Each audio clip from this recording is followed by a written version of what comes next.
किसान और उसकी पत्नी। एक बार की बात है, किसी गांव में एक किसान अपनी पत्नी के साथ रहता था। किसान तो मेहनती था, लेकिन अक्सर वह अपनी पत्नी के कामों में अक्सर कोई ना कोई कमी निकालता रहता था, जिसको लेकर किसान और उसकी पत्नी में नोक-झोंक हो जाया करती थी। एक दिन की बात है, हमेशा की तरह किसान अपनी पत्नी से कहा, तुम आलसी हो गई हो, अब तो तुम धीरे धीरे और सुस्त रूप से काम करती हो। तुम अपना समय खराब करती हो और घर के कामों को लेट करती हो। रोज की ऐसी बातों को सुनकर किसान की पत्नी अपने पति के शब्दों से नाराज हो गई और बोली कि आप गलत हो जो रोज रोज मुझे ऐसे बातें सुनाते हो, और यदि ऐसा है तो आप कल घर पर रहो और आपके बदले मैं खेत में जाऊंगी। मैं वहां आपका काम करूंगी।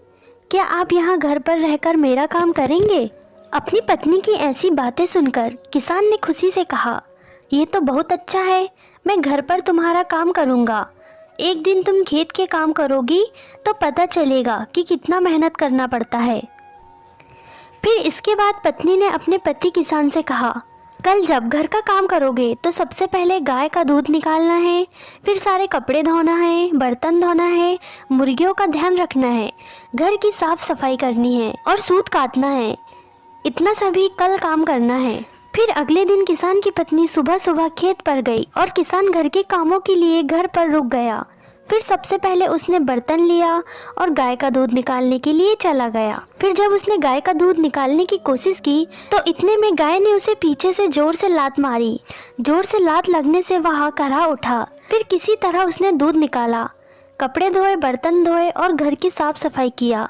इतना करते करते उसका दम निकल गया। फिर वो मुर्गियों को खाना खिलाने के लिए चला गया। इस तरह वह सूत काटना भूल गया और फिर इन्हीं कामों को करते करते शाम हो गई। फिर शाम को जब पत्नी खेत से लौट आई तब किसान ने सर्व से अपना सिर झुका दिया, जिसे देखकर उसकी पत्नी अब समझ गई थी कि उसके पति को सबक मिल गया है। फिर उस दिन के बाद से उसे अपनी पत्नी में कोई गलती नहीं दिखाई दी और फिर किसान और उसकी पत्नी हंसी खुशी एक साथ रहने लगे।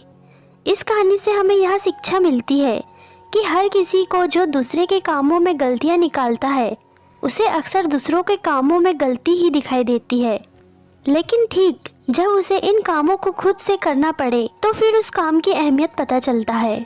इससे यह पता चलता है कि हर इंसान की अलग अलग जिम्मेदारियां होती है, कभी भी हमें उन्हें छोटा नहीं समझना चाहिए। सबका अपना अपना महत्व है। उम्मीद है यह कहानी आपको जरूर पसंद आई होगी। ऐसी ही नई नई कहानियाँ सुनने के लिए प्लीज़ हमारे चैनल को सब्सक्राइब करें, शेयर करें, लाइक करें। Thanks for watching.